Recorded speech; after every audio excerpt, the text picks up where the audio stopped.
BHU प्रशासन पर पिछले 2 दशकों में शिक्षकों और कर्मचारियों के खिलाफ कथित रूप से अवैध अनुशासनात्मक कार्रवाई करने का गंभीर आरोप लगाया गया है। इस संबंध में जारी प्रेस विज्ञप्ति में डॉक्टर ओम शंकर ने दावा किया कि सूचना के अधिकार आरटीआई से प्राप्त दस्तावेजों में कई महत्वपूर्ण तथ्यों का खुलासा हुआ है। डॉक्टर ओम शंकर के अनुसार केंद्रीय सिविल सेवा आचरण नियम 1964 और सीसीए नियम 1965 को विश्वविद्यालय की कार्यकारी परिषद ने कभी औपचारिक रूप से लागू नहीं किया। इसके बावजूद बीते करीब 20 वर्षों से इन्हीं नियमों के आधार पर 500 से अधिक शिक्षकों और कर्मचारियों के खिलाफ निलंबन, निष्कासन तथा अन्य अनुशासनात्मक कार्रवाई की गई। प्रेस विज्ञप्ति में कहा गया है कि आरटीआई के जरिए प्राप्त जानकारी के अनुसार इन नियमों को लागू करने से संबंधित कार्यकारी परिषद का कोई प्रस्ताव, संकल्प या विधिक संशोधन उपलब्ध नहीं है। आरोप है कि 13 जुलाई 2007 को तत्कालीन रजिस्ट्रार द्वारा जारी पत्र को आधार बनाकर इन नियमों को लागू दिखाया गया, जबकि इसके लिए आवश्यक प्रशासनिक और विधिक स्वीकृति नहीं ली गई थी। डॉक्टर ओम शंकर ने कहा कि यदि यह तथ्य सही है तो बीते 2 दशकों में सैकड़ों शिक्षकों और कर्मचारियों के साथ अन्याय हुआ है।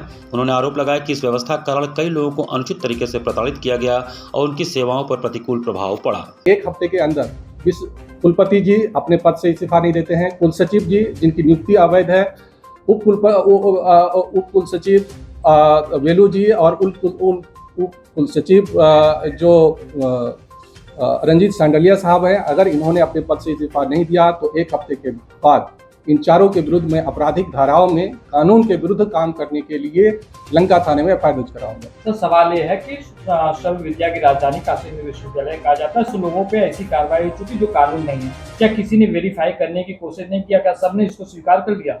पता नहीं था, क्योंकि ये मानना भी कि आपका अधिकारी ही झूठ बोल रहा हो और इतना बड़ा झूठ जो कानून ही नहीं हो, ये तो कोई इमेजिन भी नहीं करता है ना भाई। लगता है सब आदमी तो कानून के ज्ञाता नहीं है, ना ही वो कानून पर रिसर्च करते हैं।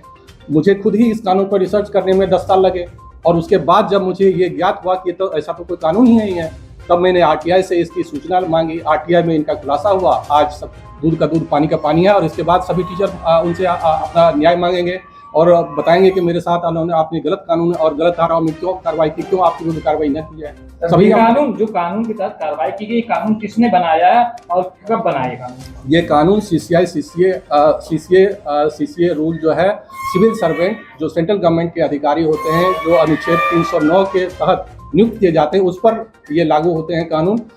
यहाँ सुचित्रा मित्रा वर्सेस यूनियन ऑफ इंडिया और सर्वोच्च न्यायालय के जजमेंट में ये साबित है कि CCA conduct rule Banaras Hindu university या किसी भी स्वतंत्र विश्वविद्यालय या उसके प्रोफेसर के ऊपर नहीं लागू हो सकता। नहीं, जो चार्ट आप लेकर कानून के बदले दिखा रहे हैं कि इसके तहत 500 लोगों कार्रवाई की गई है, ये कानून किसने बनाया? कि उसके अधिकार था बनाना? ये कानून यहाँ के कुल सचिव महोदय ने बनाए 2007 में, जो सुंदरम साहब थे शायद प्रोबेबली उन्होंने, और वहाँ के जो तब के कुलपति होंगे उन्होंने बनाए होंगे।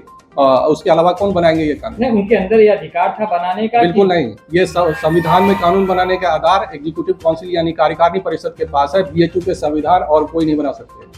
जो कार्रवाई हुई हर तरह डराने, धमकाने, इंक्रीमेंट रोकने, पेंशन रोकने, सस्पेंड करने, टर्मिनेट करने तक की कार्रवाई, हर तरह की कार्रवाई हुई और उनके जो सम्मान के साथ उनके साथ अपमान भी होना पड़ा।